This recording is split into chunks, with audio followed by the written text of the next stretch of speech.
Allahu Allahu Allahu Allah Allahu Allahu Allahu Apa saja jenis kesibukan yang ada sehingga tak dapat beribadah kepada Allah Subhanahu wa taala. Sebab kalau berada di bawah khawatir melakukan dosa, ini adalah suatu perkara yang begitu durhaka kepada Allah Subhanahu wa taala. Tak nak buat dosa. Macam mana tak nak buat dosa tapi gunung-gunung sana. Yang kedua berada dalam rumah tak nak keluar. Maka hadis ini memberitahukan kalau kamu tak berbuat dosa, Allah akan ciptakan orang yang berbuat dosa. Artinya kamu jangan khawatir untuk tidak tergelincir melakukan dosa. Yang berbahaya itu adalah orang yang sengaja berbuat dosa atau orang yang tergelincir berbuat dosa tidak beristighfar kepada yang mengampunkan dosa. Ini yang bermasalah. Adapun orang berdosa meminta ampun, kata Allah Subhanahu wa taala, kalau si fulan itu berbuat dosa, beristighfar kepada aku, lepas istighfar dia buat dosa lagi. Yang tadi aku dah ampunkan dah, dia buat dosa kali yang kedua, pun memohon ampun kepada Allah. Kembali lagi kepada Allah, aku ampunkan balik orang itu daripada dosa yang kedua. Lepas aku ampunkan, dia buat dosa lagi yang ketiga. Lepas buat dosa yang ketiga, datang balik minta ampun, aku ampunkan juga. Berkali-kali datang seperti itu kepada Allah, sehingga Allah berfirman kepada orang itu, buat apa saja dosa yang kamu buat, dan bila mana kamu sedar dosa yang kamu buat itu adalah suatu dosa, datang kepada aku untuk mohon ampun, aku ampunkan kepada kamu. Mana ada orang yang boleh dibuat, kita buat silap dengan orang itu sekali dua, berkali-kali kita dia kasih maaf. Kalau kita orang itu, Nabi ditanya oleh sahabat, ya Rasulullah, kalau pembantu di rumah saya itu berbuat silap, saya kena maafkan. Berapa kali ada silap pembantu saya itu yang patut saya maafkan? Berapa kali? Kata baginda Rasulullah, pembantu kamu kalau buat silap 70 marah, 70 kali silap, kamu maafkan 70 kali. Manusia disuruh memaafkan kesilapan orang satu hari 70 kali. Apa Allah Subhanahu wa taala tidak punya rahmat seperti manusia yang mampu untuk memberikan maaf 70 kali dalam satu hari? Rabbul Alamin Subhanahu wa taala yang tak ada mana-mana rahmat kecuali datang daripada Allah Subhanahu wa taala. Yang penting saat dia bertaubat, dia menyadari kalau dirinya berbuat silap dan memohon ampun. Bukan orang bertaubat, dia beristighfar kepada Allah Subhanahu wa taala dalam hatinya, aku nak buat lagi masalah bahwa Allah Maha Pengampun, aku buat lagi, dia minta ampun kepada Allah. Ini mempermainkan Allah Subhanahu wa taala, dia bukan minta ampun, mempermainkan Allah. Adalah lebih berbahaya orang mempermainkan Allah dengan dia menampakkan dirinya adalah hampir bertaubat beristighfar kepada Allah. Di dalamnya dia nak buat lagi masalah bahwa Allah Maha Ghafur, Allah Maha Rahim. Orang seperti ini lebih berbahaya daripada orang yang berbuat dosa tak bertaubat kepada Allah SWT.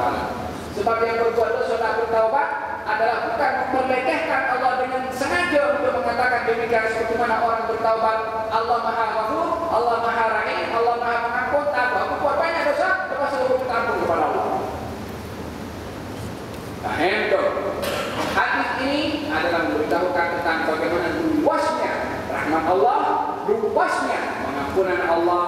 Jangan ada seorang yang tak mendapat peluang untuk memohon ampun kepada Allah. Tak ada orang yang tidak mendapatkan pengampunan kecuali orang yang mengharapkan dirinya sendiri untuk mendapatkan ampun dari Allah. Adapun Allah dah janji akan bagi ampun.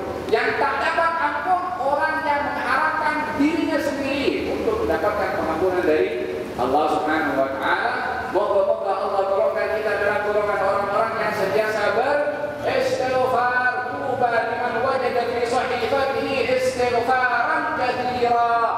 Berbuat orang yang mendapatkan dalam sahifahnya nanti di akhirat adalah banyaknya istighfar.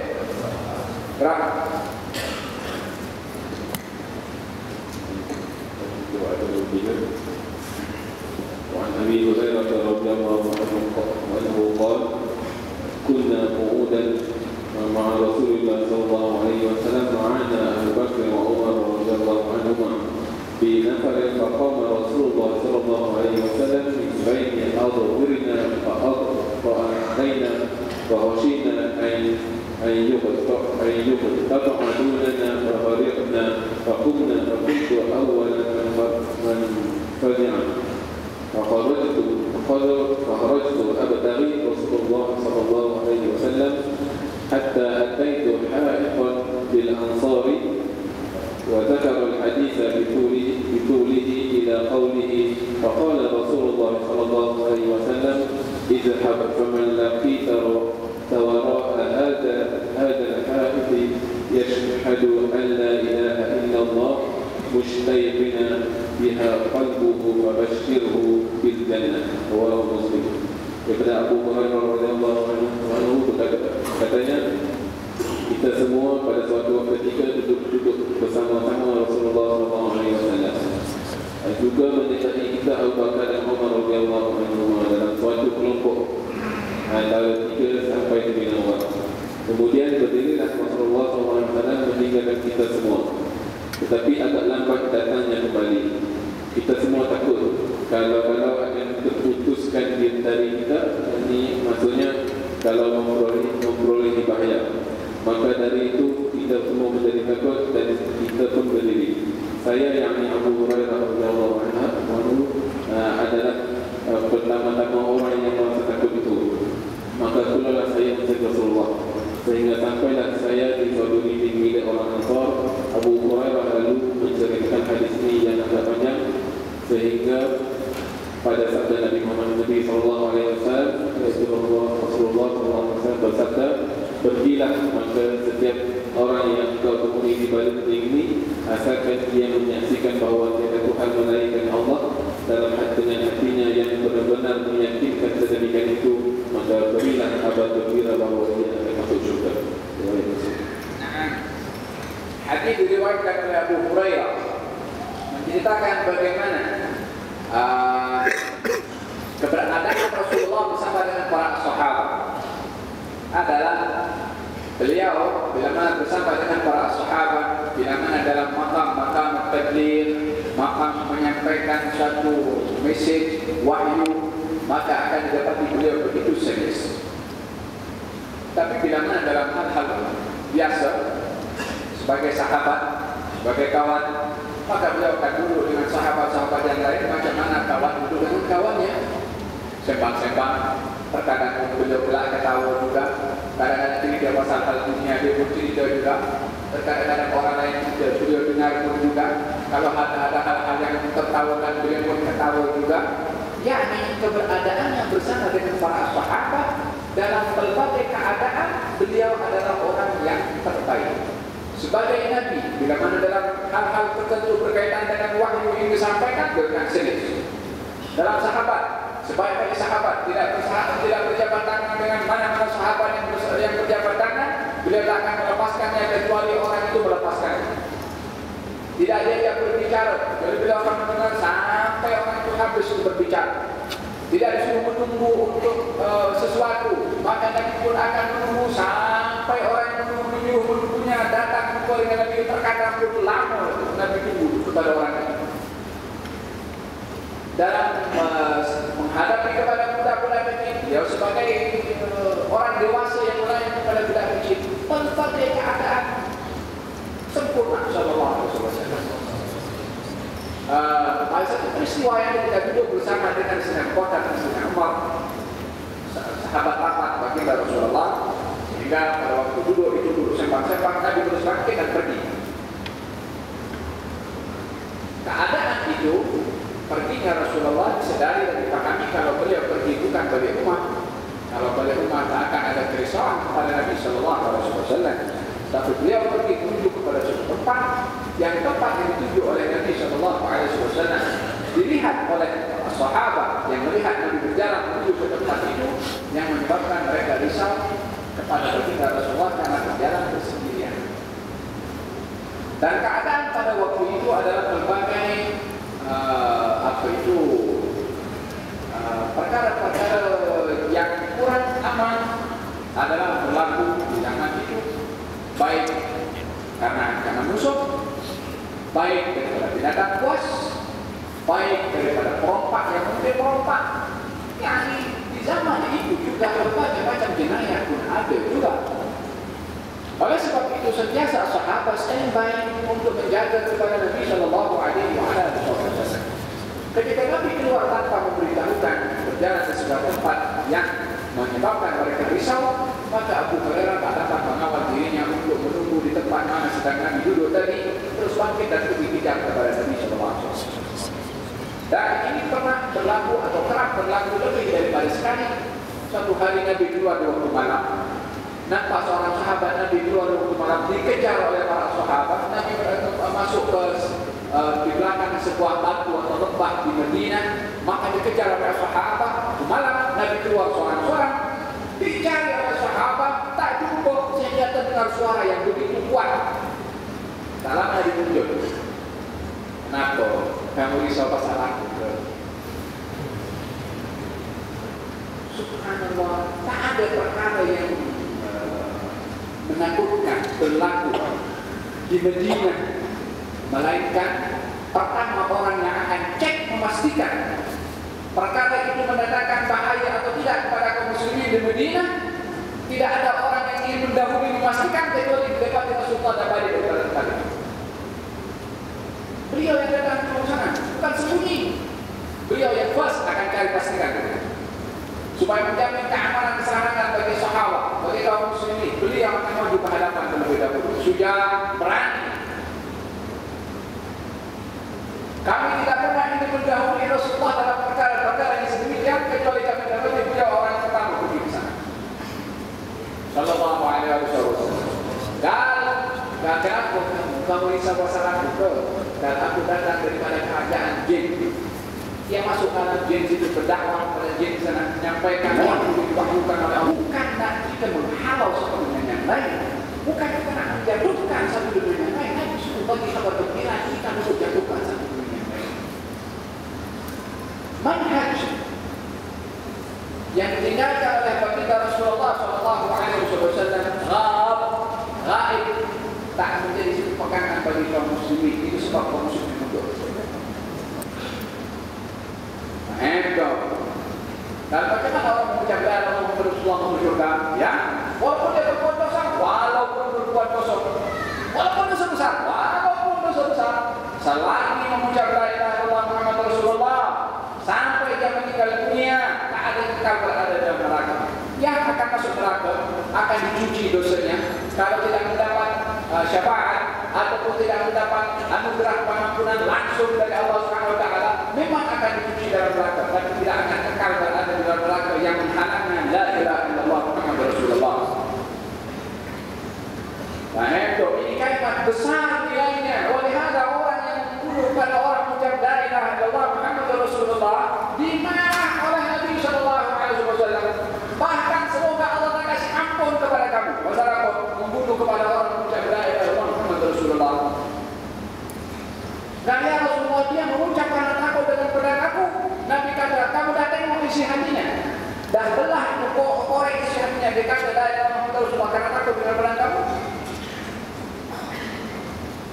La ilaha illallah hisni. Wa man qala la ilaha illallah dakhala hisni. Wa man dakhala hisni amina min adabi. Allah berfirman dalam ayat Al-Qudsi, orang yang mengucap la ilaha illallah dia masuk dalam benteng aku. Orang yang masuk dalam tanah siapa? Orang yang mengucap la ilaha illallah adalah dia berada dalam lingkaran benteng aku. Barang siapa orang yang berada dalam lingkaran benteng aku, dia akan terselamat daripada adab aku. Ini keutamaan la ilaha illallah Muhammad Rasulullah. Razaqanallahu wa iyyakum husnul khitam. Gerak. Jadi lagi tadi. وعن عبد الله بن عمر بن عمرو بن عاص رضي الله عنه أن النبي صلى الله عليه وسلم قول الله تعالى في إبراهيم صلى الله عليه وسلم ربي إنهن أضللن كثيرا أذللنا كثيرا من الناس فمن تبعني فإنه مني من الآية. وقال عيسى صلى الله عليه وسلم إن تعذبهم فإنهم عبادك وإن تغفر لهم فإنك أنت العزيز الحكيم. فرفع يديه وقال اللهم أمتي أمتي وبكى. فقال الله عز وجل يا جبريل اذهب إلى محمد وربك أعلم فسله ما يبكي. فأتاه جبريل فأخبره رسول الله صلى الله عليه وسلم بما قال وهو أعلم. فقال الله تعالى يا جبريل اذهب إلى محمد فقل إنا سنرضيك في أمتك ولا نسوء. رواه مسلم. Kata Abu Abdullah bin Amr bin Auf radhiyallahu anhu bahwasanya Nabi Muhammad SAW membaca firman Allah Azza wa Jalla mengenai riwayat Nabi Ibrahim alaihissalam, yaitu yang artinya ya Tuhanku, sesungguhnya berhala itu menyesatkan sebagian besar manusia. Maka barang siapa yang mengikuti aku, maka sesungguhnya dia akan masuk dalam golonganku. Sampai akhir ayat. Nabi Isa alaihissalam juga diceritakan dalam firman Allah yang artinya jikalau engkau ya Tuhan menyiksa mereka, maka sesungguhnya mereka itu adalah hamba-Hamba-Mu sendiri, dan jikalau engkau memberi pengampunan kepada mereka, maka sesungguhnya engkau adalah Maha Mulia dan bijaksana. Beliau Nabi sallallahu alaihi wasallam lalu mengangkat kedua tangannya dan berdoa, ya Allah, umatku, dan terus menangis. Kemudian Allah Azza wa Jalla berfirman, hai Jibril, pergilah kepada Muhammad, dan Tuhanmu sebenarnya adalah lebih mengetahui sebabnya. Lalu tanyakanlah kepadanya apa yang menyebabkan dia menangis. Nabi Muhammad SAW didatangi oleh Jibril, lalu Rasulullah SAW memberitahukan apa yang telah diucapkannya, sedangkan Allah adalah lebih maha mengetahui. Kemudian Allah Ta'ala berfirman, hai Jibril, pergilah ke Muhammad dan katakanlah, sesungguhnya kami akan memberikan keridhaan kepada umatmu, dan kami tidak akan membuat keburukan kepadamu yang membuat kau menjadi sesat. Baik, ada menunjukkan kesempurnaan syafaqah, kesempurnaan kasih sayang baginda Rasulullah sallallahu alaihi wasallam, kerisauannya kepada umatnya. Yang merisaukan adalah nasib yang akan berlaku kepada umatnya, khususnya di akhir zaman. Lihatlah yang bermain dalam fikirannya ketika membaca Al-Quranul Karim dan melihat bagaimana tunjuk ajar dari Allah Subhanahu wa Ta'ala melalui kisah-kisah kepada para nabi yang diutus oleh Allah sebelum Nabi sallallahu alaihi wasallam, maka yang merisaukan kepada baginda Rasulullah adalah umatnya, seperti mana merisaukan kepada atau sebagaimana berlaku kepada umat-umat sebelum Nabi sallallahu alaihi wasallam. Baca perkataan Nabi Ibrahim, Rabbi innahunna adlalna katsiran minan nas. Ya Allah, ini berhala menjadi sebab menyesatkan kepada ramai orang daripada umat aku, kata Nabi Ibrahim. Faman tabi'ani fa innahu minni. Barang siapa yang ikut kepada aku, maka dia bagian daripada golongan aku yang selamat. Yang tak ikut, maka dia kecapakan ke neraka Jahannam. Nabi Isa pun mengatakan, itu atibuhum fa innahum ibaduk. Itu hamba-hamba engkau, umat aku. Kalau engkau azab kepada mereka sebabkan mereka menuhankan aku, kufur kepada engkau, kalau engkau nak hukum mereka, hukuman itu tanda sifat adilmu. Tapi bila mana engkau ampunkan mereka, sesungguhnya itu adalah tanda kurniamu. Yani Nabi Isa mohon, kalau engkau boleh bagi kepada mereka kurnia, bagi kurnia, sebab sayang juga kepada umatnya. Macam mana itu berlaku kepada Nabi Ibrahim, macam mana itu berlaku kepada Nabi Isa alaihissalam. Tidak pernah yang sama berlaku kepada insan yang hatinya dipenuhi dengan rahmat Rabbil Alamin. Yang mana pada rahmat itu tidak dapat mengalahkan rahmatnya sallallahu alaihi wasallam. Ya, ketika Allah Subhanahu wa Ta'ala mengatakan, ya Muhammad, kalau engkau beristighfar kepada mereka sampai 70 kali istighfarmu kepada kaum munafik, aku akan ampunkan kepada mereka. Kata Nabi, kalau aku tahu Allah terima dengar aku lebih daripada 70 kali untuk mereka munafik, aku mintakan aku lebih 70 kali untuk mereka munafik. Dan juga betul-betul kita sudah dalam neraka yang paling dalam, masih mudah-mudahan bagi hidayah Allah kepada mereka. Paham tu? Didatangi oleh ayahnya, oleh anaknya Abdullah bin Ubay bin Salul, ya Rasulullah yang pernah meninggal dunia, bolehkah Tuhan berikan baju Tuhan untuk dipakaikan? Sampai bajunya dipakaikan kepada Abdullah bin Ubay bin Salul, Ra'isul Munafiqin, yang memaki kepada Rasulullah, yang menjadi spy, yang memusuhi kepada Rasulullah. Diminta datang untuk sholat di masjid ketika ayahnya meninggal dunia. Nabi nak datang sebelum dilarang oleh Allah Subhanahu wa Ta'ala. Munafik. Ini hati orang yang yang dikatakan oleh dalam sebuah riwayat, dicari di atas muka bumi ini, dibalik luar dalam semua, tidak didapati mana-mana makhluk yang ada di atas muka bumi ini yang mempunyai rahmat seperti rahmatnya Rasulullah. Makanya dipilih sebagai afdhalul khalqi ajma'in, yang paling mulia daripada seluruh makhluknya. Rahmat, hatinya penuh dengan rahmat. Wahakala ketika baca kisah-kisah Nabi Ibrahim, baca kisah Nabi Isa, ingat umatnya, ya Allah, umatnya yang siapa sayang dengan tuan-tuan semuanya kan? Yang suka bikin pasal, yang kurang menghargai bagaimana sayangnya beliau kepada kita, yang kurang kita ingat, yang beliau selalu ingat kepada kita sebelum kita lahir lagi.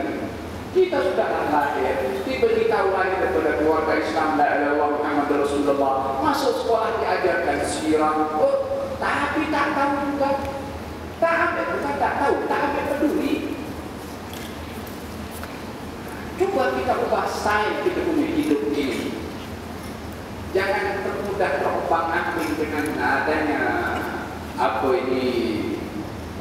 arus perdana, arus apa yang penting sekarang ini sudah arus yang merosakkan akhlak orang-orang Islam. Kita kena mesti kembali kepada al-qudwah, kepada kita punya teladan, kita punya iman. Yang sayangkan kepada kita lebih daripada sayangnya kita kepada diri kita sendiri. Kita teladani hayat kehidupannya, kita akan nampak bagaimana hebatnya orang ini dan kedudukannya yang mesti kita letakkan number one dalam segala kepentingan dalam kehidupan kita. Apanya itu? Awalnya ada sampai yang kasihan kepada baginda Rasulullah SAW. Allah Subhanahu wa Ta'ala, la yahzunka qawluhum. Subhanallah, kalau yang sudah dahulu diingatkan, ya Muhammad, jangan sampai bikin kamu sedih dan susah apa mereka kata kepada kamu. Tak apa, biarkan mereka kata, nanti aku hukum. Kata Nabi, ambil mereka tidak bagi hidayah masuk Islam. Kalau boleh semua orang masuk Islam, Nabi nak semua orang masuk Islam. Kalau anda kata sekarang ada ni, kita bikin bihada hadis nasabah. Yani tak boleh otak membayangkan bagaimana hebatnya rahmat sallallahu alaihi wasallam. Maka Jibril datang kepada baginda Rasulullah setelah diutus oleh Allah, tanya kepada beliau, kenapa beliau menangis? Allah Maha Tahu. Allah memang Maha Tahu. Nak bagi tahu kepada kita yang tak tahu atau tak mau tahu. Itu sebab Allah panggil Jibril. Tanya, turun bagi tahu kepada hamba yang penuh dengan kasih sayang. Apa pasal dia menangis? Walaupun Allah tahu, tapi nak beritahu kepada kita. Kalau yang merisaukan kekasihnya itu adalah merisaukan Allah, memberikan jaminan apa saja yang dirisaukan oleh kekasihnya, maka supaya tak risau. Dengan kasih sayangnya Rasulullah kepada umatnya dan mengambil berat akan hal mereka dan berikan gembira daripada Allah Subhanahu wa Ta'ala dengan apa yang dirisaukan oleh Rasulullah Sallallahu Alaihi Wasallam dengan firman-Nya, Inna sanurika bi ummatik, kami akan beribakan engkau wahai Muhammad wahai Rasulullah akan nasib yang akan dialami oleh umatmu. Kata beliau, Allah Nawawi mengatakan ini adalah merupakan arjal hadis yang merupakan puncak untuk meletakkan harapan daripada syafaat Nabi Muhammad Sallallahu Alaihi Wasallam. wa ala alihi wasallam. Moga-moga Allah ajar kepada kita bagaimana menghargai perasaan beliau. Kalau Allah menghargai perasaan beliau, suara umat-umat, kata orang Indonesia, suara umat-umat itu suara hati. Itu dipantau oleh Allah Subhanahu wa Ta'ala. Kalau datang daripada Rasulullah, moga-moga kita diberikan juga perasaan agar supaya tahu menghargai perasaan Nabi Sallallahu Alaihi Wasallam untuk tidak menghambakan dunia apatah lagi di akhirat, dan moga-moga kita mendapatkan golongan orang-orang yang diberi syafaat dan dikasihi oleh Nabi Sallallahu Alaihi Wasallam.